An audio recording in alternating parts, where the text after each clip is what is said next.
கண்ணாகி கெஞ்சவரதா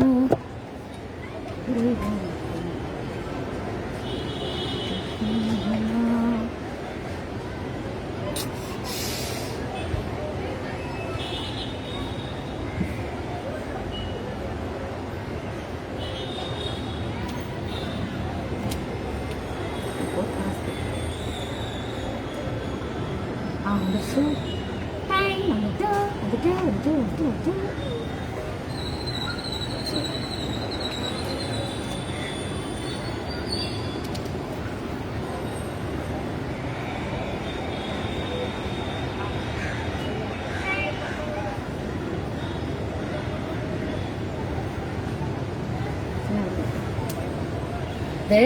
ஒரே மழையா இருக்கு.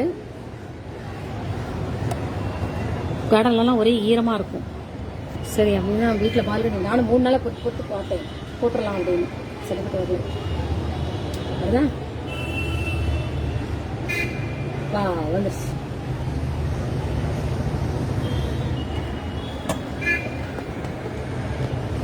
இப்போ வருதா?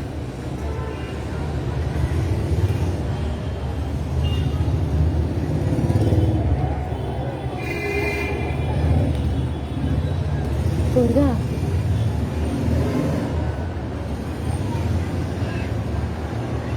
வா வெரி குட் வந்துடுது.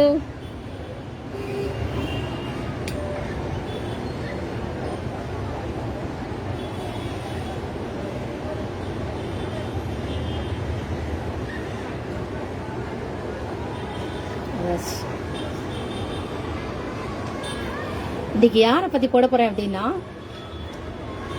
யாருமே நம்ப மாட்டீங்க. நீங்க நம்பலை அப்படிங்கறதுக்காகவும், உங்களால நம்ப முடியலை அப்படிங்கறதுக்காகவும் அப்படின்னு சொல்லிட்டாப்ல, நான் சொல்ற விஷயம் பொய்ன்னு ஆயிடாது. உனக்கு நம்பிக்கை இல்லைன்னா நீ போ. ஆனா பதிவு போட வேண்டியது என்னுடைய உரிமை. எனக்கு பழைய நினைவுகள் வருது, நான் போட்டு இருக்கிறேன். அப்துல் கலாம் 11வது ஜனாதிபதி அப்துல் கலாம். அந்த அப்துல் கலாம் பத்தி நான் இப்போ பதிவு போட போறேன். அப்துல் கலாமனுடைய வாழ்வின் திருப்புமுனை இந்த நசீமா, இந்த பிரீத்தம் என்ற பிரீத்தி நான் தான். அருண் திவாரி, அதுக்கப்புறம் ஃபாரினர்ஸ், நிறைய ஃபாரினர்ஸ், அந்த ஒரு 4-5 விஞ்ஞானிகள், வெளிநாட்டில இருந்து 4-5 விஞ்ஞானிகள் ஃபாரினர்ஸ் அவங்க. அதுக்கப்புறம் அந்த ஏவுகணை விடக்கூடிய ரிசர்ச், ஏவுகணை அந்த டிஃபென்ஸ் தரப்புல இருக்கக்கூடிய அப்துல் கலாமுக்கு மேல இருக்கிறவங்க, அப்துல் கலாம் கூட வேலை பார்க்கறவங்க, சில தமிழ்காரங்க, சில ஹிந்திக்காரங்க, அவங்களும் வந்திருந்தாங்க. மொத்தம் ஒரு 16 பேருக்கு மேல வந்திருப்பாங்க. அவங்கள பத்தி சொல்ல போறேன். முதல்ல இப்ப யார பத்தினா அப்துல் கலாம் பத்தி மட்டும் சொல்ல போறேன். அதுக்கு முன்னாடி கிருஷ்ணாபுரத்தில் ஆஞ்சநேயர் கோயில் ஒன்று இருக்கும். தென்காசி மாவட்டம் கடையநல்லூர், தென்காசியிலேருந்து மதுரை கோவில்பட்டி சங்கரங்கோவில் அந்த போற ரூட்ல வந்து கிருஷ்ணாபுரம்னு ஒரு ஊர் வரும். அந்த கிருஷ்ணாபுரத்துல இருந்து ரயில்வே பீடர் ரோட்ல இருந்து நேர உள்ள போயிட்டோம் அப்படின்னாக்க வயக்காட்டுக்குள்ள ஒரு ஆஞ்சநேயர் கோவில் இருக்கும். அந்த ஆஞ்சநேயர் வந்து கிஷ்கிந்தா காண்டத்துல, அந்த ஆஞ்சநேயர் பத்தி ஒரு கதை சொல்லுவாங்க. கிஷ்கிந்தா காண்டம் அப்படிங்கும்போது ராமர சீதையை வந்து தூக்கிட்டு போனதுனால, ராமருடைய சீதையை ராவணன் தூக்கிட்டு போயிட்டாரு அப்படின்னு ஒரு கதை ஒண்ணு வரும். அந்த ஸ்டோரி வரும். அந்த ஸ்டோரி உண்மையா பொய்யா, அது பொய்யும் சொல்றவங்களுக்கு பொய்யாவே இருக்கட்டும், உண்மையும் சொல்றவங்களுக்கு உண்மையாவே இருக்கட்டும். ஆனா நான் சொல்ற விஷயம் உண்மை. நான் சொல்ல போற விஷயத்த மட்டும் நீங்க கவனிச்சா போதும். அந்த தேடின்னு வரும்பொழுது அங்க சுயம்பிரபை அப்படின்னு அந்த ஒரு பெண் அந்த இதுல தியானம் பண்ணிட்டு இருப்பா. அந்த லேடிட்டு போய் இந்த மாதிரி ஒரு பெண்ணை தூக்கிட்டு வந்தானே நீ பார்த்தேங்கும்போது, எனக்கு தெரியாது, நான் இந்த காவல் காத்துட்டு இருக்கிறேன் அப்படின்னு ஒரு ஸ்டோரி ஒண்ணு போகும். அந்த ஆஞ்சநேயர் கோவில் பாழடைஞ்சிருக்கும். இதெல்லாம் ரொம்ப பாழடைஞ்சிருக்கும். அந்த கோவில் பூசாரி இருக்காருல, நானுமாமா மட்டும் காத்தால போய் அபிஷேகம் பண்ணிட்டு ராமர் சன்னதிக்கு போக மாட்டாங்க. ராமர் சன்னதினாலே பயப்படுவாங்க எல்லாரும். அங்க யாரும் ஏதோ பேய் இருக்கு, பிசாசு இருக்கு, எத்தையோ பயங்கட்டி என்னமோ அந்த சன்னதி மட்டும் போக மாட்டாரு. ஆஞ்சநேயருக்கு மட்டும் எல்லாம் அபிஷேகம் பண்ணிட்டு இது பண்ணிட்டு தண்ணி கூட போகாது. தண்ணி போறதுக்கு வழி இருக்காது, கையாலே அந்த தண்ணி எடுத்து அபிஷேக தண்ணி எடுத்து அதில் விட்டு வெளியில கொண்டு கொடுப்போம். அப்படி ஒரு சூழல். அந்த ஆஞ்சநேயர் கோவில் தான் விசு, மணிவண்ணன், அப்துல் கலாம், நிறைய ஃபாரினர்ஸ், அப்புறம் அப்துல் கலாம் கூட வேலை பார்க்குறவங்க, இன்னும் யாரெல்லாம், நிறைய பேருக்கு அந்த ஆஞ்சநேயர் கோவில் வந்து திருப்புமுனை. நிறைய பேரை நான் அங்கதான் வர சொல்லுவேன். சரி, சின்ன வயசுல நான் வந்து எங்க பாட்டி தாத்தா வீட்டுல தான் நான் வளர்ந்துருந்தேன். நான் ஏற்கனவே நான் சொல்லியிருக்கிறேன், எங்க அம்மா அப்பா வீட்டுல இருக்க மாட்டேன். சரியா வரலையோ?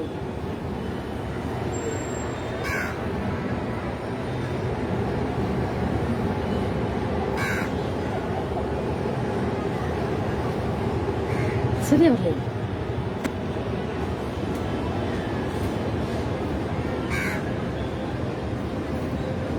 ஓகே,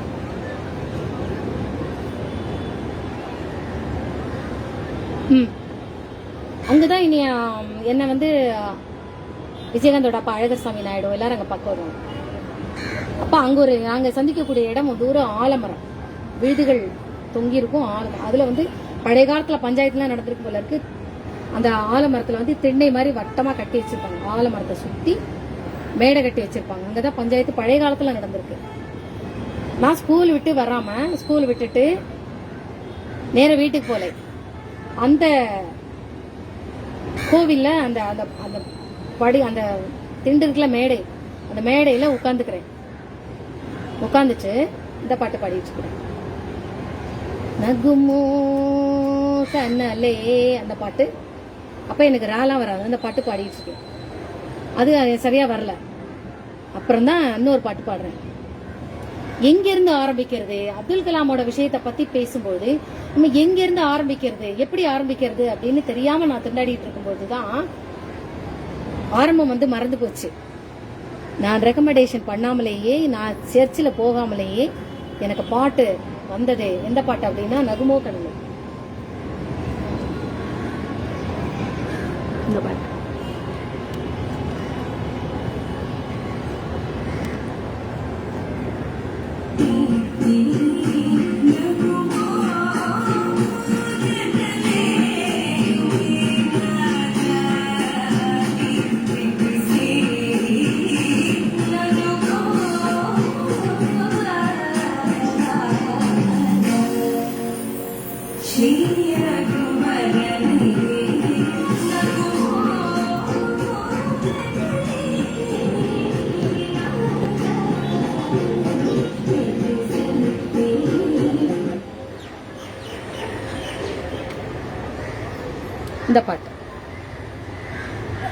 இந்த பாட்டை எங்க இருந்து நான் கத்துக்கிட்டேன் அப்படின்னா, எனக்கு என்ன இசை குடும்பம் என்ன வளர்த்ததுன்னு நான் சொல்லுவேன் இல்லையா. சீனிவாச சர்மா எனக்கு ரமணியனா தான் எல்லா பாடமெல்லாம் கத்து கொடுத்தாங்க அப்படின்லாம் சொல்லிட்டு இருக்கேன் இல்லையா. அவாத்துல வந்து தியாகராஜ உற்சவத்துல கலந்துக்கிறதுக்காக பாட்டு பிராக்டிஸ் நடந்துட்டே இருக்கும். ஜெகதானந்த காரகா பஞ்சரத்ன கீர்த்தனைகள் வந்து அவ பிராக்டிஸ் பண்ணிட்டு இருப்பா. அவ எல்லாரும் அதுலதான் திரைத்துறையெல்லாம் நிறைய பேர் டைரக்டர்ஸ், போலீஸ் அவங்களுக்குலாம் என்னை அப்பதான் தெரியும். அப்பத்துல இருந்து அந்த தியாகராஜர் உற்சவத்துக்கு என்னையும் சீனிவாச சர்மா கூட்டிட்டு போவார். அப்பதான் எனக்கு சுப்புடு, ஆனந்த வீடன் சுப்புடு எல்லாம் தெரியும். சரி, இது அப்புறம் போகும். அப்போ உட்காந்துட்டு அந்த கோவில்ல உட்காந்துக்கிட்டு, அந்த கோவிலே வருது, அந்த ஆலமரத்து திண்ணை இருக்கு இல்லையா, அந்த திண்ணையில உட்காந்துக்கிட்டு நகுமோ கண்ணலேன்னு பாடுறேன். எனக்கு அது வரமாட்டேங்குது, அந்த தெலுங்கு பாஷை எனக்கு வரமாட்டேங்குது. அப்ப அதன் ரிலேட்டடாக என்ன பாட்டு வரும்? எனக்கு அப்ப எத்தனை வயசு தெரியுமா? 2, 3, 3.5 வயசு தான் இருக்கும், சின்ன குழந்தை. அப்ப என்ன பண்றேன், அந்த திண்ணையில உட்காந்துட்டு நான் திடீர்னு ஞாபகம் வந்துருச்சு, விளையாட இது நேரமா, விளையாட இது நேரமா, என் வினையாலே படும் பாடுதனை சொல்ல வரும்போது, விளையாட இது நேரமா, களைத்தேன் ஜென்மம் எடுத்து சளைத்தேன் பொறுத்திருந்து, களைத்தேன் ஜென்மம் எடுத்து சளைத்தேன் பொறுத்திருந்து, உளமாற உனை நாடி உனை பாடி வரும்போது, விளையாட இது நேரமா, புரியாத புதிரோ நீ அறியாத கலையோ, புரியாத புதிரோ நீ அறியாத கலையோ, பரிகாசமோ என்னை பரிதாபம் இல்லையோ, விரி தோகை மயில் மீது, விரி தோகை மயில் மீது வருவாயின் எதிர்பார்த்து வழி மேலே விழி வைத்து வழி பார்த்து வரும்போது விளையாட இது நேரமா அப்படின்னு அந்த பாட்டு பாடிட்டு இருக்கேன். கண்ணை மூடி பாடிட்டு இருக்கேன். ஒரு சில அரசியல்வாதிகள், நைனா முகமது, ஸ்கூல்ல விட்டு வந்தாச்சு, வந்துட்டு வீட்டுக்கு போலை, வீட்டுக்கு போகாம அங்க உட்காந்து பாடின்னு இருக்கேன். அன்னைக்கு வந்து சனிக்கிழமை, அன்றைக்கு ஆஃப் டே சொல்லிட்டு சீக்கிரமாவே விட்டுட்டாங்க. அன்னைக்கு வீட்டுக்கு போகாம எனக்கு என்னன்னு தெரியல, நான் அந்த ஆலமரத்து தென்னையில உட்காந்து பாடிட்டு கண்ணை மூடி பாடிட்டு முடிச்சு பாக்குறேன். சுத்தி ஒரு கும்பல், சுத்தி தங்கம் செல்லம் ராஜா அப்படின்னு கொஞ்சிறாரு. நந்தினி அப்படிங்கிறாரு. அப்படின்னு இந்த பருடா செல்லம் அப்படின்னு என்ன அப்படின்னு இந்த பாரு இவரை பாத்தியா, இங்க இவரை பாரு, இவர் பேர் வந்து என்னது, இவரை பத்தி என்னன்னு பார்த்து சொல்றேடா செல்லம். சரி பாக்குறேன் அப்படின்னு. அப்ப அந்த நபரை வந்து சட்டையை கட்ட சொல்றாரு. அவர் இப்படி தயங்கினாரு. கட்டுங்க, குழந்தை அது கட்டுங்க அப்படின்னு. அவர் கட்டினாரு. கட்டின உடனே தோலை அப்படி பிடிச்சிட்டேன், கையை அப்படி பிடிச்சேன். பிஞ்சு விரல் அப்பெல்லாம், என் கை இப்பவே குட்டியாதான் இருக்கும், நானும் மெச்சூர்டால. குட்டி விரல், அந்த குட்டி விரலால அவரை பிடிக்கிறேன். பிடிச்சிட்டு நான் சொல்றேன், ஓ அதுக்கு தக்கனதான் நம்ம அந்த பாட்டு பாடிக்கோம். திருப்பியும் அதே பாட்டை பாடுறேன். விரி தோகை மயில் மீது வருவாய் என்று எதிர்பார்த்து வழி மேலே விழி வைத்து வழி பார்த்து வரும்போது விளையாட இது நேரமா. அதை பாடிட்டு, ஆதாரமில்லேன் அருளை பெறவே நீதான் ஒரு சற்றும் நினைந்திலையே, வேதாகம ஞான வினோத மனோ தீதா சுரலோக சிகாமணியே அப்படின்னு அந்த பாட்டை படிச்சு அவரை பார்த்து படிட்டு,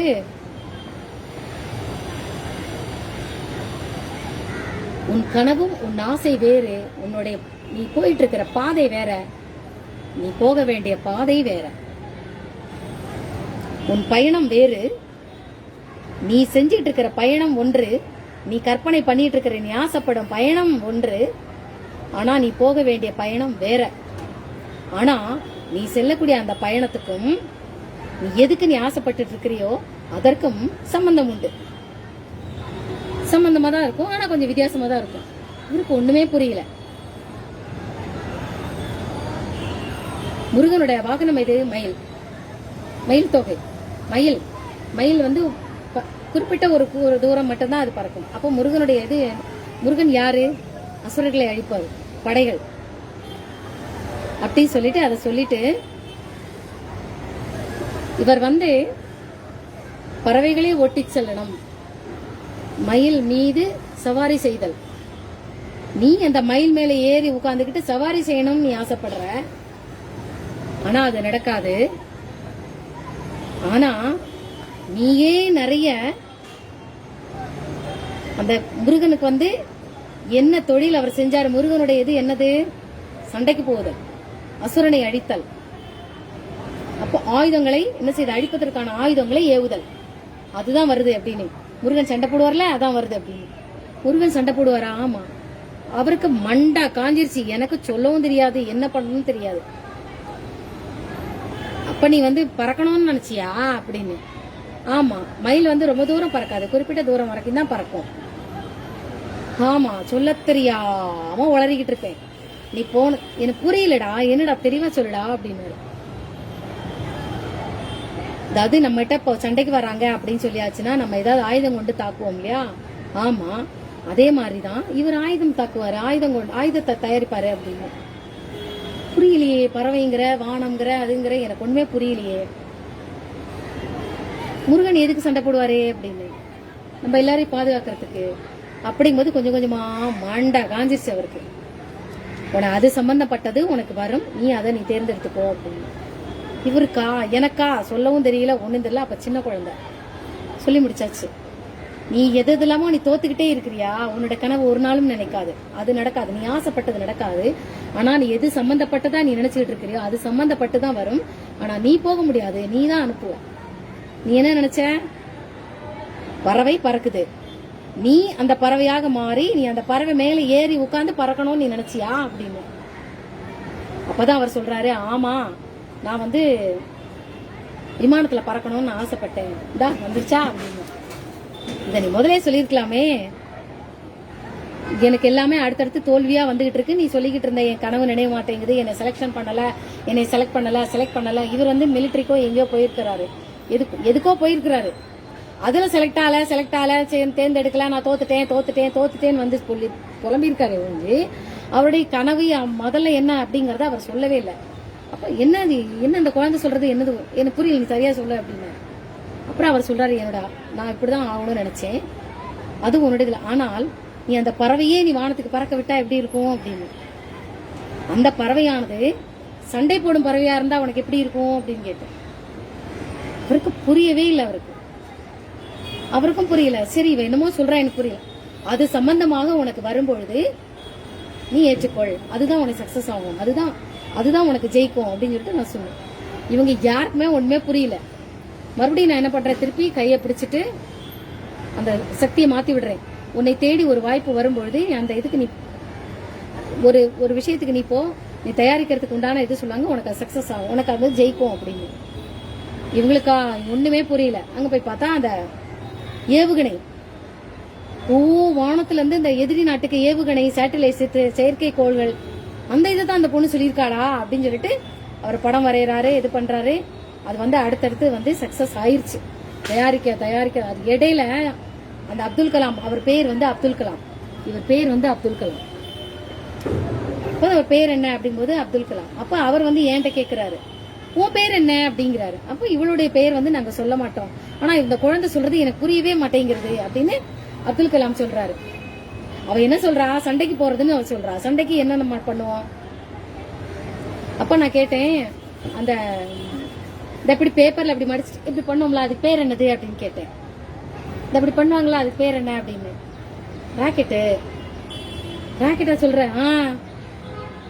அது மாதிரி வரும் அப்படின்னு. எனக்கு சொல்லவே தெரியல. சரி அப்படின்ட்டு அவங்களும் போயிட்டாங்க.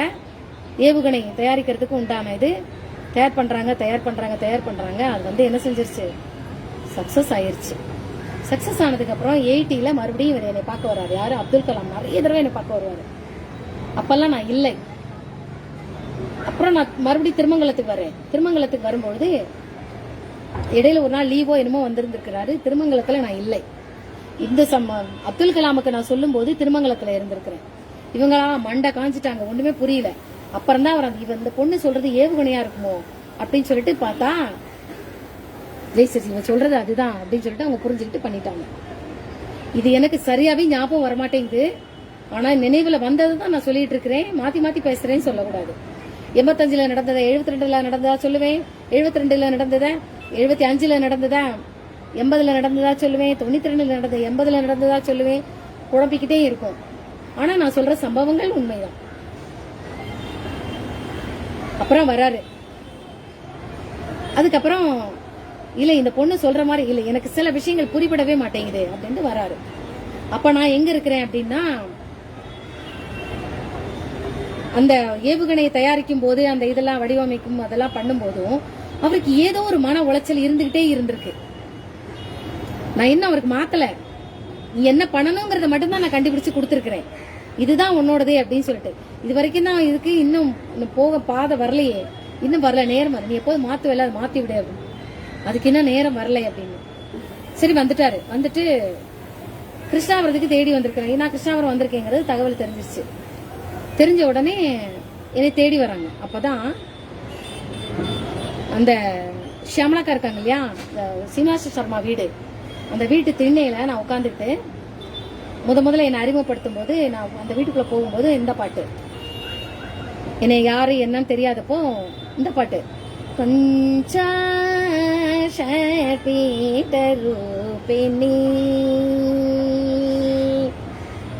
பஞ்சாஷபீடரூபிணி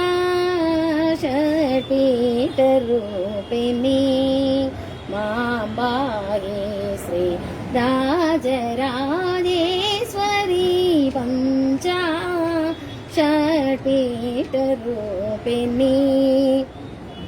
ஷியாமலாக்கா வந்து நான் அந்த அக்ரஹாரத்துல எங்க அக்கா என்னை துரத்தி விட்டோன்னே இப்படி சுத்தி சுத்தி வந்துகிட்டு இருக்கேன். அந்த சீனிவாச சர்மா வீட்டுல இருந்து வீணையினுடைய நாதம் நான் கேட்கிறேன், வீணையினுடைய இசையை நான் கேட்கிறேன். அந்த வீணையினுடைய அந்த பஞ்சாஷட் பீட்டர் தான் அக்கா வாசிச்சுட்டு இருக்கிறாங்க. வாசிக்கும் போது அதை கேட்டு அந்த திண்ணையில உட்காந்துட்டு திவ்யதர்ஷினி நாச்சியார் வாசிங், ஹாய் எப்படி இருக்கீங்க? அப்போ அந்த பாட்டு நான் ரசிச்சு அப்படி உட்காந்து கேட்டுட்டு இருக்கும்போது சீனிவாச சர்மா வராரு, என்னுடைய குரு. குருவே சரணம் வந்துட்டாரு. யார் இந்த குழந்தை உட்காந்து இது பண்ணிட்டு இருக்கே அப்படின்னு சொல்லிட்டு உள்ள கூட்டின்னு போறாரு. உள்ள கூட்டின்னு போயிட்டு இது முதல்ல நடந்தது. அப்புறம்தான் அந்த இவருக்கு ஏன் என்ன குழப்பம், இவருக்கு என்ன மன உளைச்சல் இருக்கு அப்படிங்கறத பார்க்கும்போதுதான் திருப்பி என்ன சந்திக்க வரும்போதுதான் நான் ஏற்கனவே அந்த ஷியாமலாக்கா வந்து வீணை வாசிப்பாங்க இல்லையா, அந்த வீணையினுடைய இது ஞாபகம் வந்தது. அப்ப நீ எங்க போற நீ அப்படின்னு, மேல ஏவுகணை அந்த மேல பறக்கிறதுக்கு தானே விடுற, யாருக்காக விடுற நீ அப்படின்னு, மக்களை பாதுகாக்கிறதுக்கு, மனிதன எதிரி நாட்டுல இருந்து நம்மளோட இதுக்காக பாதுகாக்கிறதுக்காக விடுறோம். அப்படி மனிதன் என்பவன் யாரு? நரம்பினால் செய்யப்பட்டது. அதனுடைய இசை என்னது? வீணை. ஷியாமலாக்கா வீணை எடுத்துட்டு இப்படிதான் வாசிப்பா, பஞ்சாஷபீடரூபிணி.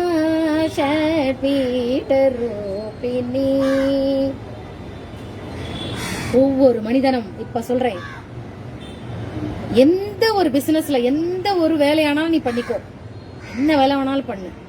ஆனால் ஒவ்வொரு மனிதனுக்கும் ஒரு இசை கருவியை இசைக்க தெரிஞ்சிருக்கணும்.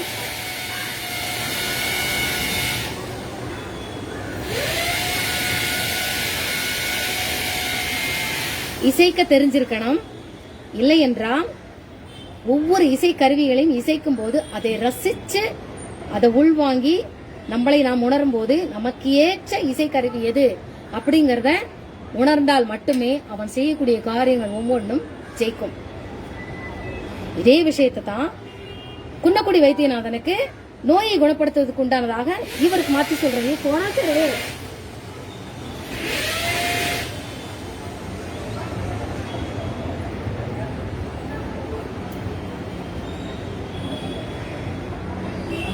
இதேதான் குன்னக்குடி வைத்தியநாதனுக்கும் நான் சொல்லியிருந்தேன், எப்படியாவது நமக்கு இடைஞ்சல் வந்துடுறது எந்த ரூபத்திலேயாவது. குன்னக்குடி வைத்தியநாதனுக்கு நோயை குணப்படுத்தலாம் அப்படிங்கிற அந்த இத சொல்லியிருந்தேன். குன்னக்குடி வைத்தியநாதனுக்கு அதை பத்தி அப்புறம் பேசுவோம். அவருக்கும் நான் தான் திருக்கும்பணி. அவர் ஏற்கனவே படம்லாம் எடுத்து அதெல்லாம் இசை வச்சு அதெல்லாம் பண்ணினாரு. ஆனாலும் அவருக்கு நிறைய பிரச்சனைகள் இருக்கும்போது குன்னக்குடி வைத்தியநாதன் அதை அப்புறம் பார்ப்போம். அப்போ உனக்கு உண்டான இசை கருவி வந்து வீணை. வீணை வீணை வாசிக்கலாமா? வரையா அவங்க வீட்டுக்கு. அப்போ இந்த ஷியாமலாக்கா வந்து வாசிக்கும் போது அப்துல் கலாமை கூட்டிட்டு வராங்க, கேளு அப்படின்னு. அப்துல் கலாம் வராரு, ஷியாமலாக்கா வீணை வாசிக்கிறாங்க, அதை கேட்கிறாரு. அப்துல் கலாம் வந்து கேட்கிறாரு, இதே வீணைய நீ கேட்டு கேட்டு ரசித்தாலும் சரி, இல்ல நீயே இந்த வீணையை கற்றுக்கொண்ட வீணையை வாசித்தாலும் சரி அப்படின்னு சொல்லிட்டு அப்பதான் அந்த என்கிட்ட வந்து இது பண்ணும்போது அதுக்கப்புறம் தான் வீணை வாசிக்கிறதுக்கு அவர் கத்துக்கிறார்.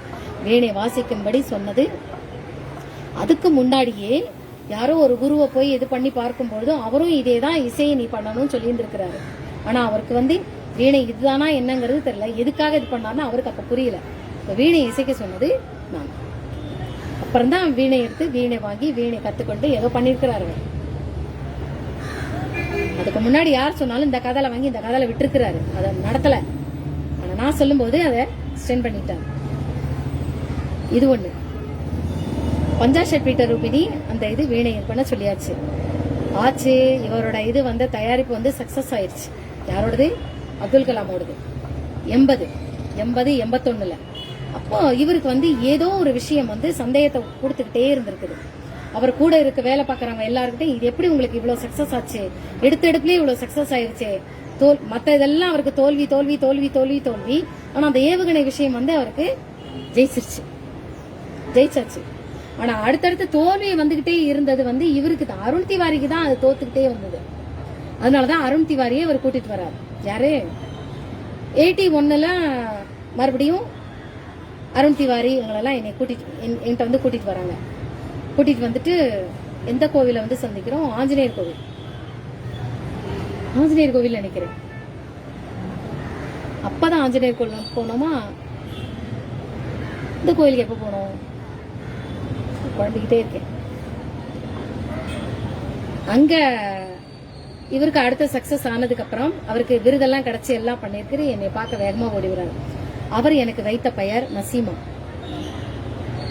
உன்னை நான் பார்க்க வரணும் அப்படின்னு நினைக்கும் போதெல்லாம் நீ எங்கேயாவது விளையாட போயிடுற, அது பண்ணிடுற, இருக்க மாட்டேங்கிற, என்ன பண்ணலாம் அப்படின்னு சொல்லும் போதுதான் அப்துல் கலாமுக்கு தண்ணீரின் மூலம் தகவல் சொல்வது, என்னை எப்படி கான்டாக்ட், இப்ப எப்படி செல்போன் டு செல்போன் நம்ம கான்டாக்ட் பண்றோமோ அதே மாதிரி தண்ணீரின் மூலம் தொடர்பு கொள்வோம். டிஸ்டர்ப் வந்தாலே எனக்கு எல்லாம் உடம்பிடும், கோவத்துட்டு வந்திருப்பேன், எல்லாம் போயிடும்.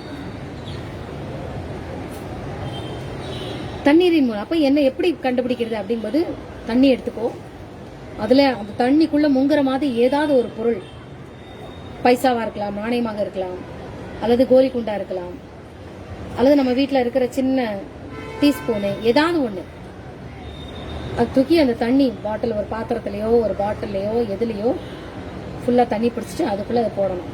போட்டுட்டு அந்த அந்த அந்த உள்ள போட்ட அந்த பொருளை பார்த்துக்கிட்டே இருக்கணும். பார்த்துக்கிட்டே இருந்து ஒரு 3 நிமிடங்களுக்கு அப்புறம் என்னுடைய பெயர், அவர் எனக்கு பெயர் வச்சிருக்கிறாருல நசீமா அப்படின்னு, அந்த பெயரை சொல்லி இப்படி கூப்பிட்டுட்டே இருக்கணும். நசீமா நசீமா நசீமா நசீமா நசீமா நீ சொல்லி கூப்பிட்டுக்கிட்டே இரு. நீ எங்க இருந்தாலும் நீ என்ன கேள்வி இந்த தண்ணியை பார்த்து வைக்கிறையோ அந்த கேள்விக்கு உண்டான விடை உனக்கு சங்கீத ரூபத்துல எந்த ரூபத்திலயாவது உனக்கு விடை கிடைக்கும் அப்படிங்கறத நான் அப்துல் கலாமுக்கு நான் வச்சிருந்தேன். அதனாலதான் அவர் வந்து வடிவமைக்கும் போதோ இது பண்ணும் போதோ ஏதாவது சாமான் ஸ்லிப் ஆச்சு, இதாயிடுச்சு, கொஞ்சம் குழம்புச்சு அப்படின்னா தண்ணி எடுப்பாரு, அந்த ஒரு பொருளை தூக்கி போட்டு இப்படி பார்த்துக்கிட்டே இருப்பாரு. நசீமா நசீமா. இந்த நசீமா அப்படிங்கறது அவருடைய யோகம். நசீமான்னு பேரை செலக்ட் பண்ணி வச்சுட்டாரு. அதுலயே அந்த பிரணவாட்சரத்தை எடுத்து பாருங்க, ஒலி கூட்டமைப்பினுடைய இதை எடுத்து பாருங்க. நசீமா நசீமா நசீமா அசீமா அசீமா அசீமா அசீமா ஐமா மைமா மைமா மைமா மைமா மைமா. அதான்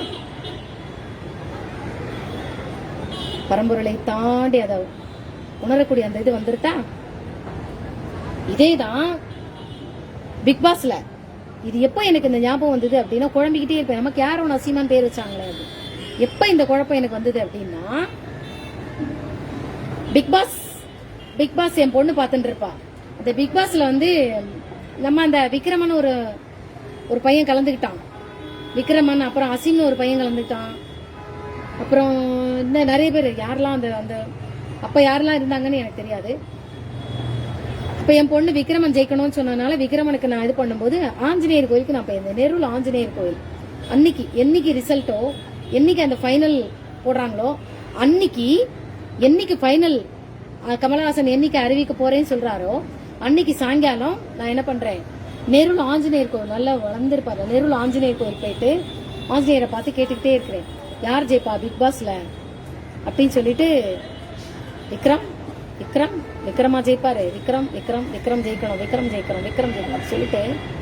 சொல்லிக்கிட்டே இருக்கும்போது ஏதாவது இடைஞ்சல் வந்துருச்சுன்னா நம்ம தப்பு பண்றோம், ஏதோ நமக்கு உளப்படி வரப்போறது அப்படின்னு அப்படி பண்ணிக்கிட்டே இருக்கும்போது, யார் ஜெயிப்பா சொல்லு, 2 பேர்ல யார் ஜெயிப்பா, அசீம் விக்ரம் 2 பேர்ல யார் வருவா அப்படிங்கும்போது அசீமா நான் அப்படி கேக்குறேன், அசீமா விக்ரமா நசீமா, அசீம் அப்படி நசீமா, யார் ஜெயிப்பா அசீமா, அசீம் ஜெயிக்க கூடாது, இப்படி ஆஞ்சநேயர்ட்ட சொல்லிட்டு இருக்கிறேன். அசீம் நசீமா என்னது நசீமான்னு வருது, நசீமா என்னைய வந்து ஆரோ காட்டுது, என்னது நசீமா நம்மள சுத்தி காட்டுது.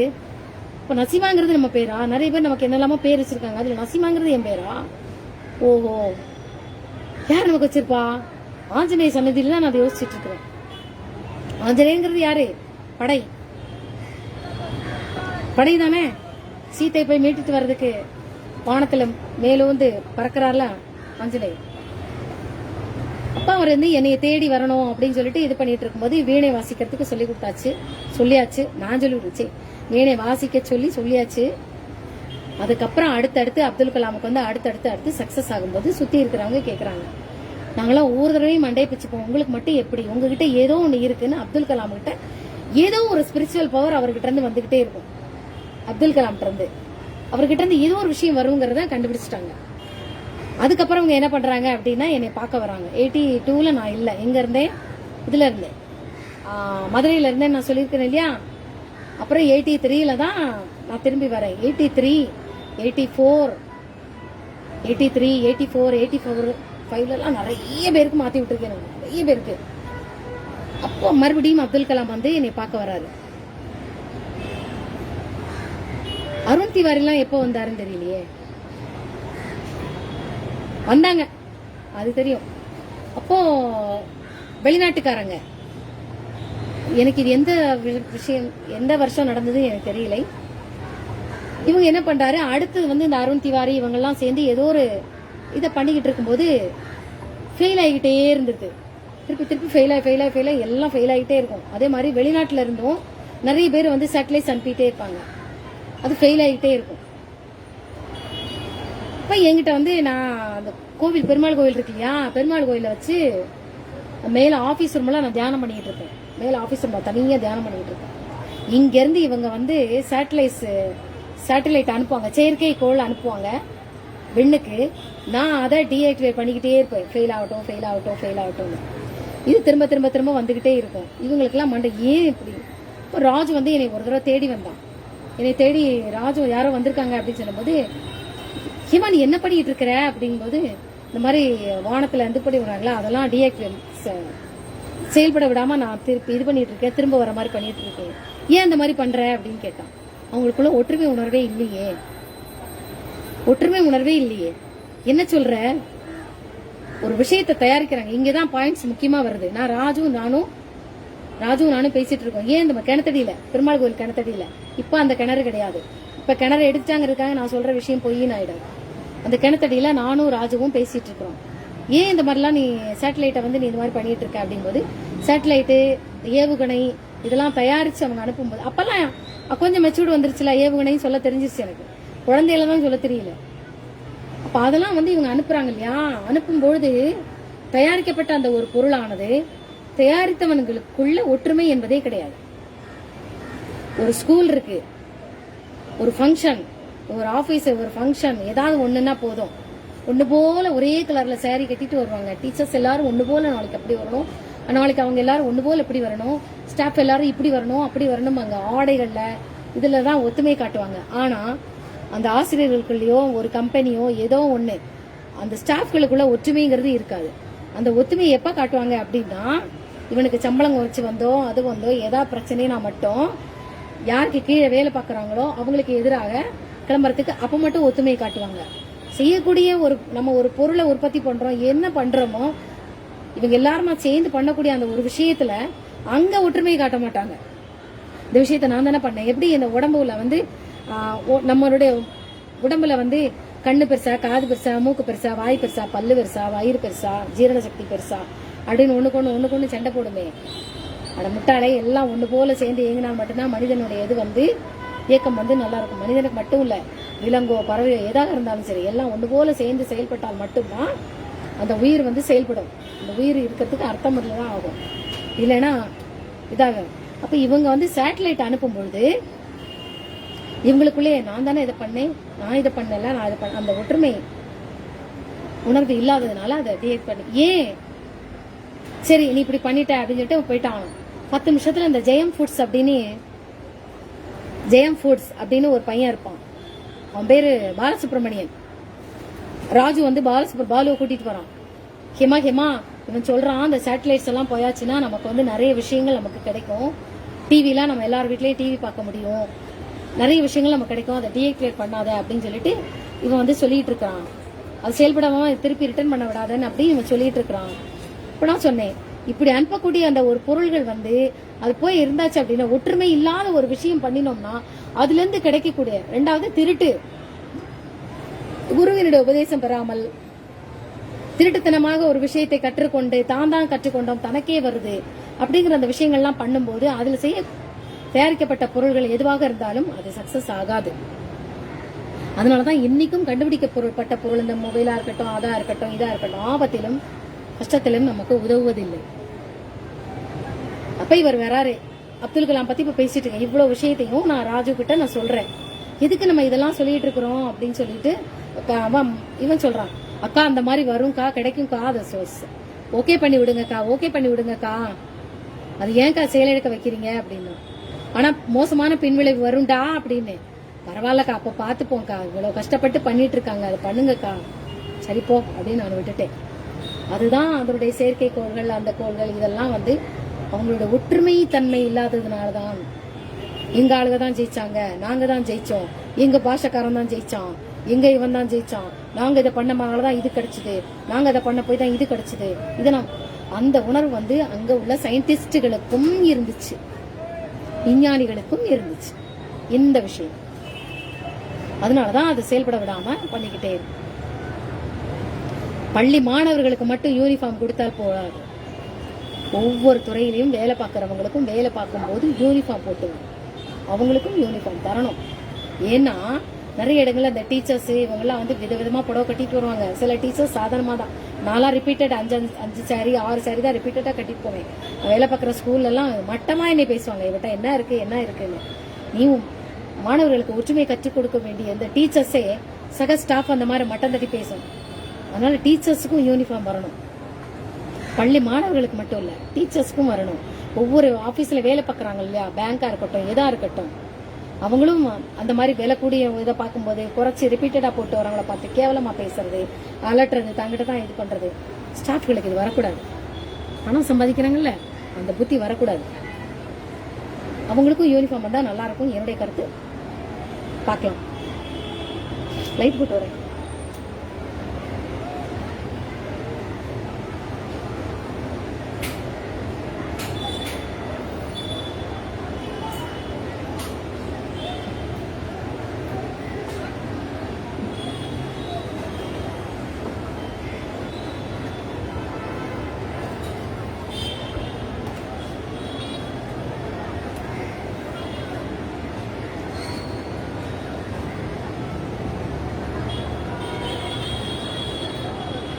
அவன் சொன்னான், பாலு சொன்னானே சொல்லிட்டு நான் வந்து என்ன பண்ணிட்டேன், சரிடா செயல்படட்டும் அப்படின்னு சொல்லிட்டு நான் பண்ணிவிட்டேன்.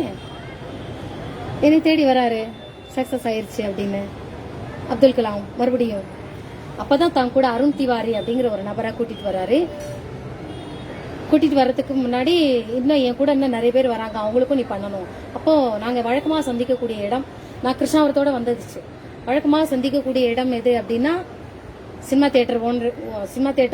தியேட்டர்லயே சந்திப்போம், இல்லைன்னா அந்த சினிமா தியேட்டருக்கு பக்கத்துல மைதானம் இருக்கும், அந்த மைதானத்துல சந்திப்போம். இல்லை என்றால் அந்த ரயில்வே ஸ்டேஷன்ல இருந்து அப்படி திரும்பி அப்படி வரும்போது அந்த இடத்துல சந்திப்போம். இல்லைன்னா எங்கேயோ ஒரு இடத்துக்கு கூட்டிட்டு போவாங்க, அங்க ஒரு அரச மரமோ ஏதோ ஒரு மரம் இருக்கும், அரச மரத்தடியில சந்திப்போம். இல்லை என்றால் இதாயத்துல் இஸ்லாம் ஸ்கூல்ல நாங்க சந்திப்பது வழக்கம். அப்ப இந்த தடவை நான் என்ன சொல்றேன், ஆஞ்சநேயர் கோயில சந்திப்போமா அப்படின்னு. அது பாழஞ்சில கிடக்கு, கோயில் தானே பாழஞ்சு கிடக்கு, நம்ம நின்று பண்றதுக்கு நமக்கு என்ன இருக்கு, வா போலாம், எல்லாரும் அங்க வர சொல்லிடு அப்படின்னு. அங்க படிக்கட்டு ஆஞ்சநேயர் கோவில்ல வந்து ஊரணி தண்ணிலாம் இருக்கும், அந்த தண்ணியில யாரெல்லாம் அந்த தண்ணியில இறங்கி நான் எப்பவுமே தியானம் பண்ணுவேன். ஒரு தடவை சின்ன வயசுல நான் தண்ணியில தற்கொலை பண்ணிட்டு போறேன்னு எனக்கு தண்ணிக்கிட்டே போகக்கூடாதுன்னு இவங்க எனக்கு கதை போட்டிருந்தாங்க. மழை இங்கேயும் வந்தாச்சு, அதுதான்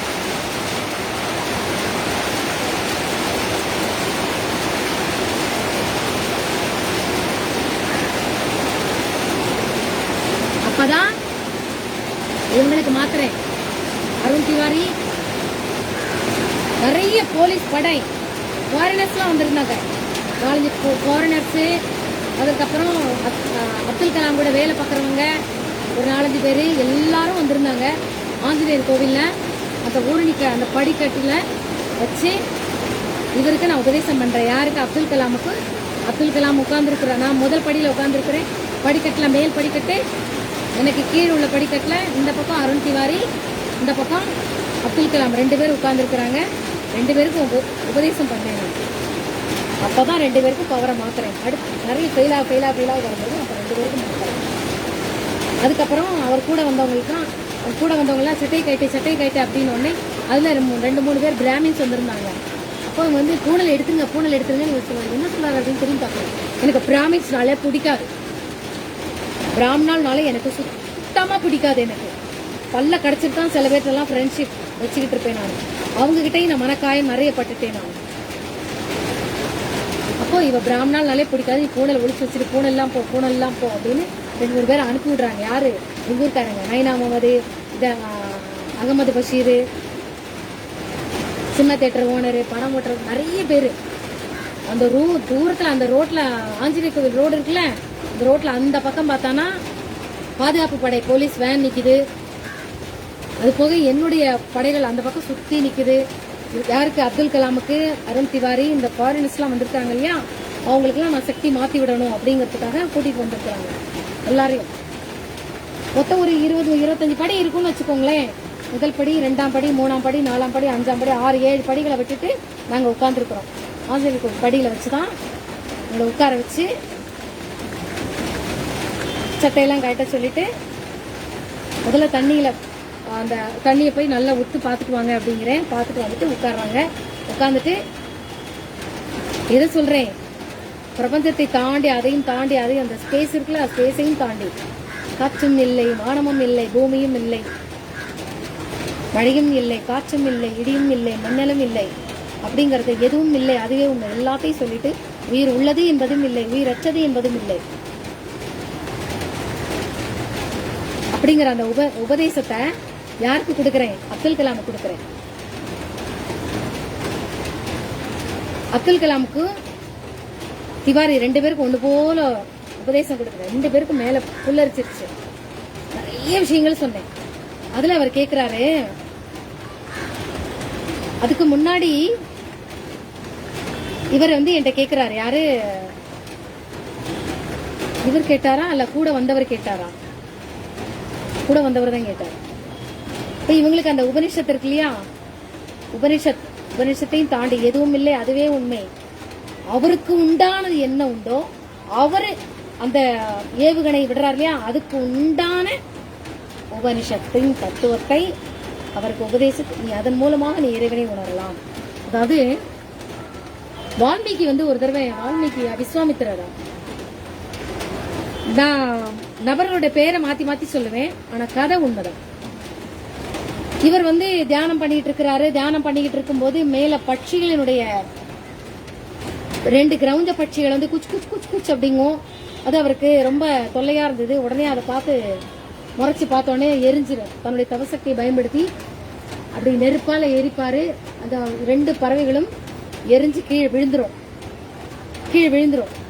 இந்த 2ம் செத்து போயிடும். செத்து போனதுக்கு அப்புறம் இவர் பவதி பிக்ஷாந்தேகின்னு சொல்லி ஊருக்குள்ள போவாரு. ஒவ்வொரு வீட்டுக்குள்ளேயும் போவாரு. போகும்போது அந்த உள்ள இருந்து அந்த பெண்மணி வந்து லேட்டா ஏன் இவ்வளவு தூரம் தாமதமா ஏன் வர அப்படின்னு கேட்கும்போது, நான் என்னுடைய வேலையெல்லாம் முடிச்சுட்டு தான் அவனுக்கு சாப்பாடு போட முடியும். அந்த மாமியார் மாமனார் எல்லாரையும் பார்த்துட்டு கவனிச்சுட்டு அந்த அம்மா வெளியில வருது. நீ முறைச்சா, நீ போட்டு நீ முறைச்சு பார்த்தா நான் எரிஞ்சு போறதுக்கு அந்த கிரௌஞ்ச பட்சிகள் இல்லை அப்படின்னு சொல்லிட்டு இந்த அம்மா வந்து சொல்லும். இவருக்கு எங்கேயோ நடந்த ஒரு விஷயத்தை இந்த அம்மா எப்படி தெரிஞ்சுக்குது? நீ எந்த தெய்வத்தை வணங்க? நான் எந்த தெய்வத்தையும் வணங்குவதில்லை. நான் செய்யக்கூடிய அந்த ஒரு விஷயத்தை என் மாமனார் மாமியார் அவங்கள கவனிச்சுக்கிறேன், என் கணவரை நல்லா கவனிச்சுக்கிறேன், என் குழந்தைகளை நல்லா கவனிச்சுக்கிறேன், வீட்டை நல்லா கவனிச்சுக்கிறேன்.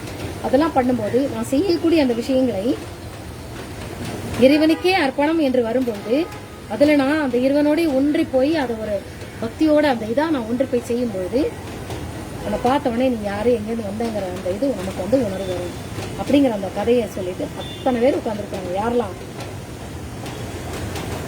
ஃபாரினர்ஸ், இவங்க 2 பேரு, இங்க ஃபாரினர், இங்க 2 பேரு, அப்புறம் அந்த அந்த 2-3 சட்டையை கட்டிட்டு வந்திருந்தாங்களா, அவங்க வேட்டி கட்டிட்டு வாங்க, பேண்ட் ஷர்ட்லாம் போடக்கூடாது அப்படின்ட்டு வந்துட்டு உட்காந்து அத்தனை பேர் அங்கங்க படியில உட்காந்து எல்லாரும் கேட்டுட்டு இருக்கோம். உபனிஷத் பண்ணிட்டு அந்த இதை உபதேசம் பண்ணிட்டு இப்ப சக்தியை மாத்தி விடணும். அந்த வால்மீகி அந்த விஸ்வாமித்திரர் விஸ்வாமித்திரர் வந்து போறாருல, அதற்கப்புறம் வந்து இன்னொரு இடத்துக்கு போறாரு, அவரும் அதை கண்டுபிடிக்கிறாரு. அப்புறம் கசாப்பு கடை கிட்ட போறாரு. கசாப்பு கடைக்காரன் வந்து நீ முறைச்சா எரிஞ்சு போறதுக்கு நான் வந்து விரௌஞ்ச பட்சம் என்னது நடந்தது பூரா அந்த அந்த அந்த பெண்மெண்ட்டை பார்த்துட்டு வந்து சொல்றாரு, இங்க வந்து பார்த்து சொல்றாரு, இங்க எல்லாத்தையும் இவர் எப்படி சொல்றாரு அப்படிங்கும்போது இது எப்படி உங்களுக்கு கிடைச்சது அப்படின்னா, நாம் எதை செய்கின்றோமோ அதன் வழியாக அதை பண்ணணும். இது எதுக்காக நான் அதை சொல்ல வேண்டி வந்தது அப்படின்னா, அவர் ஒரு கேள்வி கேட்டாங்க. அந்த இதுல வந்தவங்க எல்லாம் ஆஞ்சநேயர் படிக்கட்டுல இது இவ்வளவு நடக்குது, பாழடைஞ்ச ஆஞ்சநேயர் கோவில் ஊரணி கரையில இவ்வளவு நடக்குது. அவர் கேட்கிறார் ஒரு கேள்வி, நீ இவ்வளவு நீங்க பண்ணிட்டு இருக்கிறீங்களே, ஒரு பாட்டு அதுல வந்து இவ்வளவு விஷயம் நீங்க சொல்றீங்களே, வேதம் படித்தவர்களால மட்டும்தான் வேத மந்திரங்களை படிப்பதால் மட்டும்தான் இந்த உணர்வுகள் வருமா அப்படின்னு சொல்லிட்டு இவர் வந்து கேக்குறாங்க.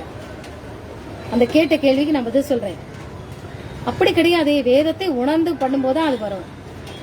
இல்லையே, ராஜாஜி இந்த மாதிரி பாட்டை எழுதியிருக்கிறாரே, குறை ஒன்றும் இல்லை, அந்த பாட்டை எழுதியிருக்கிறாரே,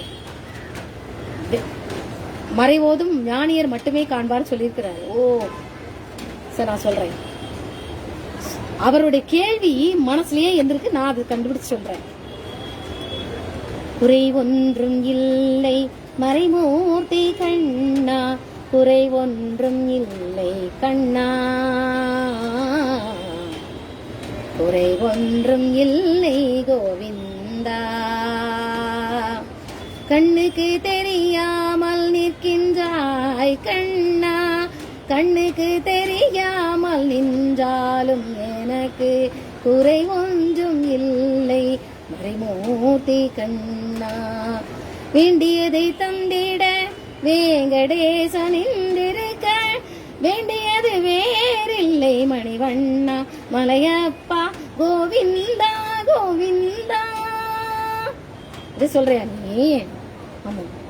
திரையின் பின் நிற்கின்றாய் கண்ணா, கண்ணா திரையின் பின் நிற்கின்றாய் கண்ணா, உன்னை மறைவோதும் யார் மட்டுமே காண். அது சொல்றியா நீ?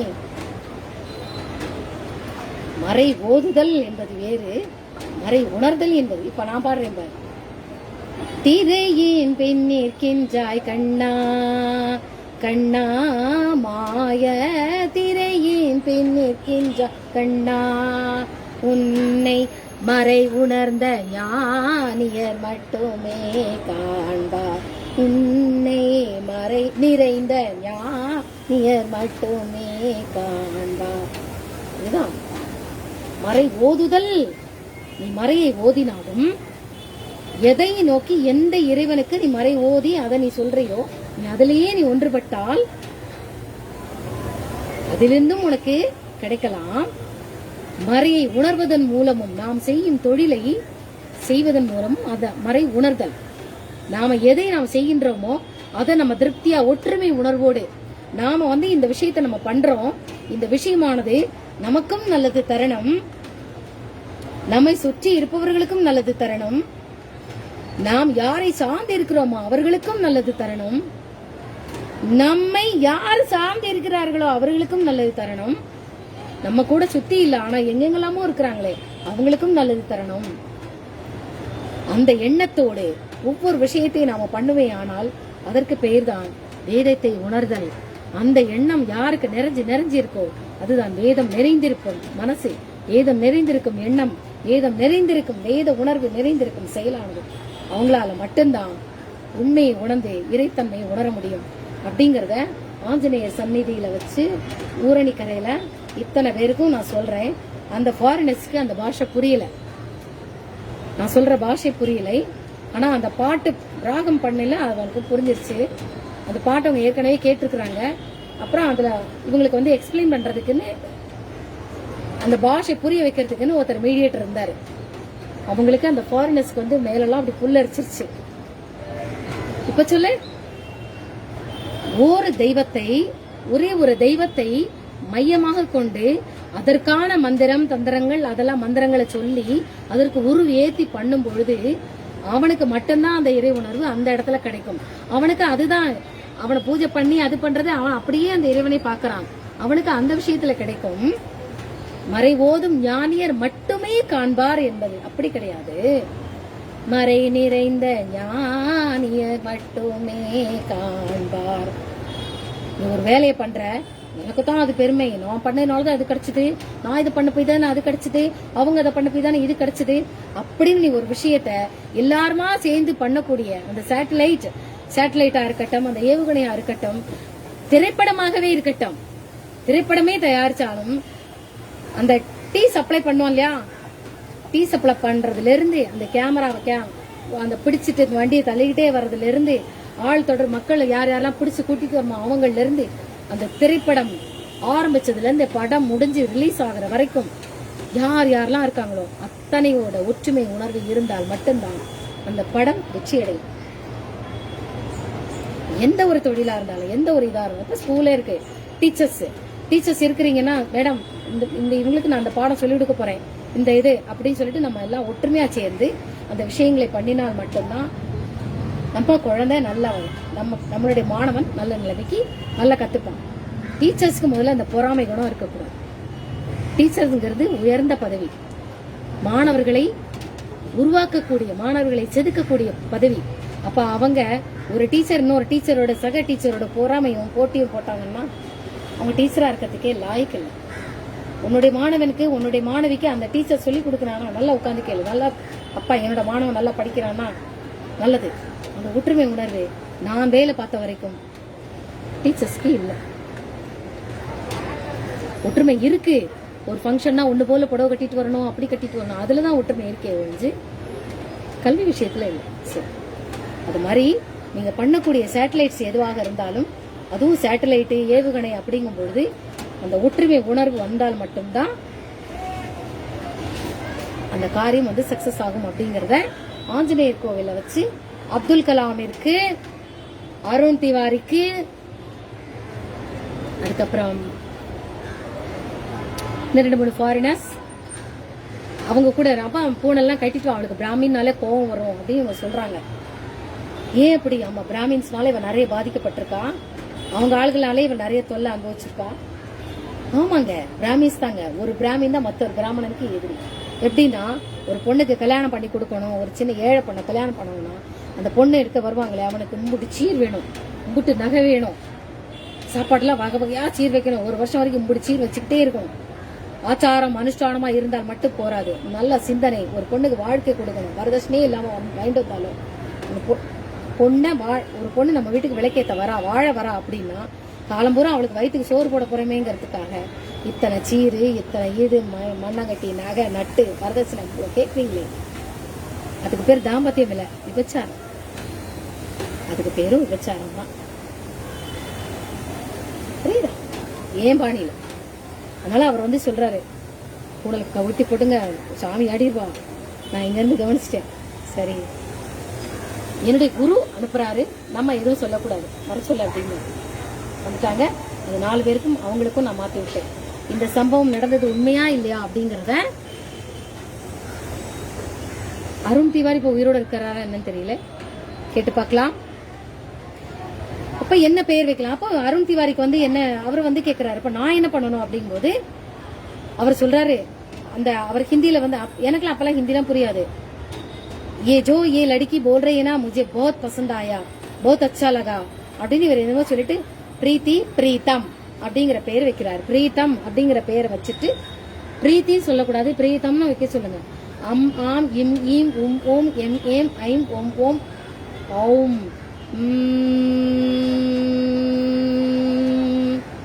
அந்த இம்ங்கிற சப்தம் தான் பிரணவாதாரத்தின் ஆரம்பம், ஆரம்பமும் இல்லை, முடிவென்பதும் இல்லை. அந்த இதை வந்து அந்த தத்துவத்தை நான் உங்களுக்கு சொல்லி கொடுக்குறேன். இப்போ பிரீத்தி இல்ல பிரீத்தம்னு சொல்லுங்க. அப்ப அவருக்கும் அந்த தண்ணி வச்சு போட்டு பிரீத்தம் பிரீத்தம் பிரீத்தம் நீ சொல்லிக்கிட்டே இருந்தேன்னா என்னுடைய லிங்க் உனக்கு கிடைக்கும். எந்த பிரச்சனைக்கு உனக்கு தீர்வு காணணும்னு நினைக்கிறியோ தண்ணீரை எடுத்துட்டு இது பண்ணி பார்க்கும்போது உனக்கு அந்த தீர்வு கிடைக்கும் அப்படின்னு நான் அருண் திவாரிக்கும் சொல்லியிருந்தேன். எவ்வளவு நேரம் ஆச்சு?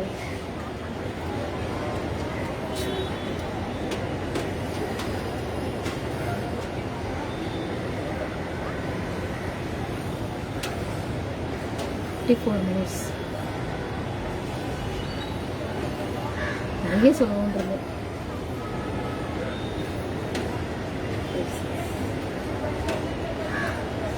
இதெல்லாம் பாடியாச்சு. குறை ஒன்றும் இல்லை சொல்லியாச்சு. குறை ஒன்றும் இல்லை மறைமூர்த்தி கனவே மறை ஓதும் ஞானியர் மட்டுமே காண்பார் என்பது தவறானது. அவர் என்ன எழுதி வச்சிருக்காருன்னு தெரியாது. இது எல்லாத்தையும் மாத்தி போட்டு இவளுக்கு தான் வேலையே. எல்லாத்தையும் தப்பு தப்பா மாத்துறதா அவளுக்கு வேலையே. இதுதான் தப்பு தப்பா மாத்துறதா அவளுக்கு வேலையே. மறை உணர்ந்த ஞானியர் மட்டுமே காண்பார். எல்லாரும் அவாவா வேலையில அவாவா தினப்படி காத்தால எந்திருந்தாச்சா சாயங்காலம் தூங்க போற வரைக்கும் அவாவா வேலையில கவனமா மும்மரமா இருக்கா. இறைவனை நினைப்பதற்கென்று ஒரு க்ஷணம் பொழுது கூட இல்லை. ஆனா அவன் மனசு நல்லா இருக்கு, அவன் எண்ணங்கள் நல்லா இருக்கு, அவனுடைய செயல்கள் நல்லா இருக்கு. அதுல ஒரு அர்ப்பணிப்போட செய்யும் பொழுது அந்த அர்ப்பணிச்சு செய்யும் போது அந்த காரியத்துல இருந்து வெற்றி கிடைக்கிறது இல்லையா, அது ஒரு விதமான தெய்வீக உணர்வு வருது இல்லையா, அதுதான் வேத உணர்வு. மறை உணர்ந்த ஞானியர் மட்டுமே காண்பார். அந்த இறை உணர்விற்கு தான் ஒவ்வொருத்தனும் ஒவ்வொரு பேர் வச்சிருக்கான். அல்லான்னு பேர் வைக்கிறான். கர்த்தர் பரிசுத்தர். அல்லாஹ் எல்லாத்தையும் தாண்டி நிற்கின்றான். அவன் களங்கமற்றவன். அல்லாஹ்வானவன் களங்கமற்றவன், எல்லாவற்றையும் தாண்டி நிற்கின்றான். பூர்ண மதக பூர்ணமிதம் பூர்ணாத் பூர்ணமுதஸ்யதே பூர்ணஸ்ய பூர்ணமாதாய பூர்ணமேவாவசிஷ்யதே. அல்லாஹ்விடமிருந்து நாம் எதை எடுக்கின்றோமோ அது நாம எடுத்து கொண்டதிலிடம் இருக்கின்றது. அல்லாஹ்கிட்ட இருந்து நம்ம எடுத்துட்டோமே, அப்ப அல்லாஹ்வுக்கு இல்லாம போச்சா? இல்லை, இருந்து கொண்டே இருக்கிறது. அப்ப அவர் இங்க வந்துட்டாரே, அவர் இங்க இருந்துட்டாலும் இதுல இருந்து செயல்பட்டுக்கிட்டே தன்னோடு அவர் தொடர்பிலேயே இருப்பாரு. சரி, இதுல வந்து இது பண்ணால அல்லாஹ்வினுடைய சக்தி கரைஞ்சு போயிருச்சே? இல்லையே, அது போனாலும் வேற ஒரு ரூபத்துல வந்திருக்கு. சில விஷயங்களை உருவாக மாற்றினாலும் சில விஷயங்களை எடுக்க முடியாது. சில விஷயங்களை உருவங்கள் மாற்றினாலும் மீண்டும் அது தன் உருவத்துக்கு மாற்றலாம் அப்படிங்கிறது வரும். உயிரற்றது உயிர் உள்ள ஒன்றானது உயிரற்றதாக மாறிவிடுகிறது. மறுபடியும் சொல்றேன், உயிருள்ள ஒன்றானது உயிரற்றதாக மாறுகிறது. அந்த உயிரற்றதாக மாறின பின்னரும் அது உயிருள்ளதாக இருக்கின்றது. என்ன சொல்லுங்க பார்க்கலாம். இதற்கு யார் விடை தருவீர்கள்? சொல்ல முடியுமா? அப்புறம் என்ன எல்லாரும் ஒதுக்குறீங்களே? என்ன சொல்லிச்சேனே, ஜாதி. இந்த சேட்டலைட்ஸா இருக்கட்டும், எதா இருக்கட்டும், நவகிரகங்கள், அந்த நவகிரகங்களா இருக்கட்டும், சூரியனா இருக்கட்டும், சந்திரனா இருக்கட்டும், தண்ணீரா இருக்கட்டும், இறைவனால் படைக்கப்பட்ட எதுவுமே அததுகளுக்கு என்ற தனி பண்புகள் உண்டு. அந்த தனி பண்புகளோடையே இருந்தாலும் அது மேலுள்ள இறைவனோடு சக்தியோட தொடர்புலேயே இருக்கும். அதே மாதிரிதான் அந்த சூரியனுடைய கதிர்களானது ஜாதி மதம் பார்க்காது. இவனுக்கு வந்து இது செய்யக்கூடாது, மழை பெய்யுது, மழை பெஞ்சுக்கிட்டே இருக்கு, இவன் மேல மழைத்தூரல் விழக்கூடாது, இவன் மேல மழைத்தூரல் விழலாம் அப்படின்னா செய்து விழற மழை எல்லார் மேலேயும் தான் விழுது. அதே மாதிரி நாம வச்சுக்கிட்டு இருக்கிற அந்த மொபைலா இருக்கட்டும், எதா இருக்கட்டும், எந்த ஒரு இன்ஸ்ட்ருமெண்ட்ஸா இருக்கட்டும், யார் யூஸ் பண்றோம்? எல்லாரும் தான். ஜாதி மதங்களை கடந்து எல்லாரும் தானே நம்ம உபயோகிச்சுட்டு இருக்கோம். வியாதின்னு ஒண்ணு வருது. அந்த வியாதி வந்து இப்பா இவன் முஸ்லீமுப்பா அதனால இவனை தாக்க கூடாது, இவன் கிறிஸ்டியனு, இவன் நல்லா இது பண்ணிட்டு இருக்கிறான், அவன் தொழுதுட்டுலாம் வரான், அவன் சர்ச்சுக்கெல்லாம் போயிட்டு வரான், நல்லா இதெல்லாம் பண்ணிட்டு இருக்கிறான். ஆஹா, இவங்க வந்து இந்து, இவங்க இதெல்லாம் பூஜையெல்லாம் பண்றாங்க, இவனுக்கு கடவுள் நம்பிக்கையே கிடையாது, ஆனாலும் இவன் எல்லாருக்கும் நல்லது பண்ணிட்டு இருக்கான். இருந்தாலும் ஜாதி வராம தான் இருக்கா? ஜாதி வராம தான் இருக்கா? வருதுல்ல. அனைவருக்கும் பொதுவான பண்புகள் என்ற ஒன்று உண்டு. அனைவருக்கும் பொதுவில் இல்லாத ஒரு பண்புகள் என்று உண்டு. சில பேருக்கு மட்டும்தான் இந்த பண்புகள் இருக்கணும், சில பேருக்கு இந்த பண்புகள் இருக்கக்கூடாது. சில பேர்களுக்கு இந்த பண்புகள் இருந்தாலும் ஆபத்தை தாண்டும் இந்த பண்புகளை விட்டுவிடு, சில பேர்களுக்கு இந்த பண்புகள் இல்லை என்றாலும் இந்த பண்பை நம்ம அவங்களுக்கு கொடுத்து நீ இதுதான் என்பதை உணர்த்தணும். இப்படி எவன் ஒருவன் உணர்த்துறானோ அதுதான் குரு. இல்ல யாருமே உணர்த்தல அப்படின்னா தனக்கே வருது அப்படின்னாலும் அதுதான் சுதந்திரா சர்வதந்திர ஸ்ரீ தட்சிணாமூர்த்தி ரூபிணி மாத்தணும் அப்படின்னு நான் சொல்லுவேன். இவ்வளவு நேரம் 1.5 மணி நேரம் அவங்களுக்கு உபதேசம். சரி, இப்ப சக்தியை மாத்தி விடணும். என்ன பண்றது? அத்தனை பேர் இருக்கிறாங்க. இந்த ஜாதி, நான் மேல் ஜாதி கீழ் ஜாதி செய்யும் தொழில வச்சுட்டு இந்த கோவில பூஜை பண்றவன் அவன்லாம் உசந்த ஜாதி. டாக்டரு ஒருத்த இன்ஜினியரா இருக்கான், அதுல இருக்கான், அந்த ரிசர்ச்ல இருக்கான், அவங்களாம் பெரிய வசதி மாதிரியும் மற்ற தொழில பண்ற செருப்பு தைக்கிறவனா இருக்கட்டும், பெணம் எரிக்கிறவனா இருக்கட்டும், அந்த தொழில் சாக்கடை அள்ளி சுத்தம் பண்றவனா இருக்கட்டும், துப்புரவு பணியாளராக இருக்கட்டும், இந்த மாதிரி செய்யற தொழில்களை கேவலமா பாக்குறது. அப்புறம் எல்கேஜி டீச்சர், யூகேஜி டீச்சர் கேவலமா பார்த்துட்டு அவங்க பெரிய ஹை ஸ்டாண்டர்டு டீச்சர்ஸ், அவங்க லெக்சரர்ஸ், பெரிய பெரிய காலேஜுக்குலாம் நாங்கள் சொல்லிக் கொடுக்குறோம், அவங்க தங்களை வசதியா நினைக்கிறது. அப்படி அவங்க செய்யக்கூடிய விஷயங்கள் எல்லாமே செய்யலாம், சக்சஸ் ஆகலாம். ஒவ்வொரு செய்யும் தொழிலையும் மதிக்கணும். அங்குதான் நல்லவன் கெட்டவன், நல்லவனா பாரு, கெட்டவனா பாரு. இவ்வளவு விஷயங்களையும் அப்துல் கலாம், நிறைய நான் சொல்லியிருக்கிறேன், டைம் இல்ல. அப்துல் கலாம், அருண் திவாரி, ஃபாரினர்ஸ் அப்போ மாத்தி விடுறதுக்கு என்ன பண்றது அப்படின்னு சொல்லும்போது, பிணமெரிப்பேரோட பையன் இருக்கான்ல, எங்க என் ஃப்ரெண்ட காணோம் அப்படின்னு சொல்லிட்டு பாக்குறான். கோயில தாண்டி வெளியில நின்று இருக்கான். எங்க அவனா அப்படின்னு தடத்தடன்னு ஓடுனேன். டேய் வாடா அப்படின்னு. எங்க ஆளுகள்லாம் வரக்கூடாது வயசு அப்படின்னு. இப்ப வரப்புற என்னடா வேணும் உனக்கு? என்ன நீங்க அவனை வர கூப்பிடவே இல்லையா அப்படின்னு. நாங்க கூப்பிட்டோமே, அவன் தான் வரமாட்டேங்கிறான். டேய் வாடா அப்படின்னு அவனை கரகரன்னு பிடிச்சி இழுத்துட்டு, உங்ககிட்ட தாண்டா சக்தி எடுத்து இவங்களுக்கு எல்லாம் மாத்தி விடணும், வாடா அப்படின்னு.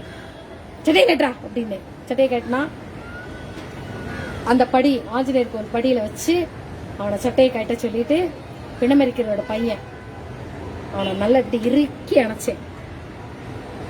அவங்ககிட்டயும் நான் சக்தி விட்டு வச்சிருப்பேன். அவனை நல்லா இறுக்கி அணைச்சிட்டு அந்த சக்தி அப்படியே எடுத்து அப்துல் கலாம், அருண் திவாரி, இந்த ஃபாரினர்ஸ் கூட வந்த அதிகாரிகள் எல்லாருக்கும் மாற்றும். அதுக்கப்புறம் ஆஞ்சநேயர் கோவிலுக்குள்ள பாழடைஞ்ச அந்த கோவில் கதவை திறந்து உள்ள போயிட்டு ஒரு சுத்து கும்பிட்டுட்டு எல்லாரும் சலசலசாசன் அவங்க இதுக்கு போயிட்டாங்க. ஆஞ்சநேயர் கோவில், அந்த ஆஞ்சநேயர் கோவில் கும்பாபிஷேகம் நடத்துறதுக்கு முதல் காரணம் நான் தான். நம்ம சிபிசிஏடி இன்ஸ்பெக்டர் அவனை போலீஸ்ல நுழைச்சு அடிச்சு துவைச்சு காய போட்டு போட போலீஸ் ட்ரெயினுக்கு. நான் போலீஸ் ட்ரெயின் போக மாட்டேன், ட்ரைனிங் போக மாட்டேன். அவனுக்கு ஒரு கூட்டாளி ஒருத்தன் இருக்கான். இவன் இரும்பு அப்படின்னா காந்தம். அந்த மகாலிங்கத்தோட பையன் இருக்கான கண்ணே பாலசுப்ரமணியம், அவன் காந்தம். அந்த காந்தம் ஈர்த்துச்சுன்னா அந்த இரும்பு போய் ஒட்டிக்கணும். அவன் என்னெல்லாம் சொல்றானோ அதெல்லாம் இவன் கேட்பான். அவன் சொல்றான், நீங்க அவனை போலீஸுக்கெல்லாம் நுழைய சொல்லாதீங்க, அவர் பயப்படுதாரு, கல்யாணம் என்ன பயப்படுதாரு, நீங்க என்ன அதெல்லாம் பண்ணிட்டு இருக்கீங்க, உங்களுக்கு ஒரு வேலை இல்லையான்னு என்ன பார்த்து கேட்டதே போட. உன் கூட என்னைக்கு சேர்ந்தானோ அன்னைக்கே உருப்பிடாம போனான். நீ உருப்பிடாம போன மாதிரி அவனையும் உருப்பிட மாட்டாத. இன்னுமே நீ அவன்கிட்ட பேசுன, கல்யாணி கிட்ட பேசுன, உனக்கு இருக்கு பாரு. அடிச்சான், கண்ணனை துவைச்சிட்டேன். கல்யாணி என்ன ஏமா கண்ணை அடிச்சுட்டு இருக்கேன். இவன் சைக்கிள் எடுத்துட்டு வந்தான் ஜிங் ஜிங்னு. நான் இங்க அவனை கண்ணனை அடிச்சுட்டேன்னு சொன்ன உடனே இன்னொரு பையன் ஓடி போய், கல்யாணி என்ன ஹேமாக்கா கண்ணனை பிடிச்சி அடிச்சிருச்சு, ஓடி போயிரு. இவனுக்கு கூட்டாளிகள் சொல்லிக்கிட்டு இருக்காங்க. ஒரே ஓட்டம் ஓடி போயிட்டான். சைக்கிள் அப்படி திருப்பிட்டு அக்கராரத்து வழியா ஓடி வந்துட்டான். நீ என்னைக்குனாலும் சிக்குவடா கல்யாணி, நீ இருக்கு, நீ மாட்டுவ, நீ பாரு அப்படின்னு. இவனை அடிச்சு துவச்சிட்டேன். யார? கண்ணனை. காய்கறி கடையில உட்காந்துக்கிட்டு ஏமாக்கான அடிச்சுட்டு கடைசி ஒரு வார்த்தை கேட்கறான், என்ன அடிக்கிறதுக்கு நீங்க யாரு அப்படின்னு கேட்டான். யாரு? கண்ணன். இந்த வார்த்தை தான்டா எனக்கு வேணும், போதும், இனிமே உனக்கு எந்த ஒரு ஆபத்துனாலும் நான் வரமாட்டேன் அப்படின்னு சொல்லிட்டு அணைச்சி அப்படின்ட்டேன். இந்த கல்யாணி எங்கடா போனான்? இவன் எப்படி கூட்டி போனான்? இந்த அக்கராத்துக்கு உள்ள வழியா தான் போனோம். அங்கங்க ஆளை ஏற்பாடு பண்ணிட்டு, டேய் கல்யாணி எங்க இருந்தா பிடிச்சி தூக்கிட்டு வாங்கடா அப்படின்னு. இது அவன் போலீஸ் ஆறதுக்கு முன்னாடி கூப்பிட்டு வந்துட்டாங்க. நீடா கண்ணன் கூட போய் சேர்ந்துட்டு இருக்க, இனிமே உன்னை கண்ணன் கூட பார்த்தேன், உனக்கு இருக்கு. அதுல இருந்து நாங்க சாமி வருது, சப்பரம் வருது, அதெல்லாம் வரும்போது ராஜு ஓடி, ஹிமா கண்ணனும் அவனும் ஜோடியா சேர்ந்து வந்துட்டு இருக்காங்க பாரு. 2 பேரும் அவனை அடிக்கிறதுக்கு தேடி போனா, இவனோட தூது ஒருத்தன், கல்யாணினே ஹேமாக்கா வந்துட்டு இருக்கு, ஓடுங்க கண்ணானே ஓடுங்க, ஹேமாக்கா வந்துட்டு இருக்கு. பார்த்தா நான் அவனை பிடிச்சி அடிச்சிட்டேன். அந்த தூது போறான்ல அவனை பிடிச்சி 4 அற என்னடா சிக்னலடா கொடுக்குற அப்படின்னு. இவன் என்னை தள்ளி விட்டான் அப்படின்னு உடனே ராஜு வந்து அவனை போட்டு அடிச்சிட்டான். இவனை போய் தேடினா அந்த ரெண்டே இங்கே ஓடிச்சு. நானும் விட்டல முட்டாதி கோயில போய் காத்திருந்தேன். விடியும் எப்படியே காத்திருந்தேன். சப்பரம் எப்படி வரணும் அப்படி அடிச்சு துவைச்சு அந்த அவனை போலீஸ் ஆக்கியிருக்கேன். யார அந்த சம்பவத்தை சொன்னாலே சிரிச்சு வயிறு வேணும், சிரிச்சு வயிறு வலிச்சு உருண்டுருவோம். போலீஸா அவன் அப்படிதான் போலீஸ் ஆனான். நான் யாரை எப்படி உருவாக்கணும் என்று நான் நினைக்கிறேனோ அதுதான் அப்படி ஆகும், அதுதான் நடக்கும். இப்படித்தான் அப்துல் கலாம் அடுத்த அவார்டு வாங்கினாரு, அது வாங்கினாரு, இது வாங்கினாரு, எல்லாம் சக்சஸ் ஆச்சு. ஊருக்கு வந்திருக்கிறாரு, என்னை கேட்டிருக்கிறாரு நசீமா எங்க அப்படின்னு. நசீமாவை அப்பா அந்த மாதிரி ஊரை விட்டு அனுப்பிச்சிட்டாரு. இனிமே நம்ம நசீமாவை பார்க்க முடியாது அப்படின்னு சொல்லிட்டாங்க. இதுதான் அப்துல் கலாமுடைய கதை. நம்பினா நம்பட்டே இருங்க. பாய். திரையின் பின் நிற்கின்றாய் கண்ணா, உன்னை மறை உணர்ந்த ஞானியர் மட்டுமே காண்பார், உன்னை மறை நிறைந்த ஞானியர் மட்டுமே காண்பார், என்றாலும் குறை ஒன்றும் இல்லை மறைமூர்த்தி கண்டா. அடுத்தது குன்னக்குடி வைத்தியநாதன், அதற்கு அடுத்தது மணிவண்ணனுக்கு நான் உபதேசம் சொன்னது இதேதான். அது பாட்டு பாடினது. அடுத்து மணிவண்ணன் பத்தி பேசுவோம். பாய்.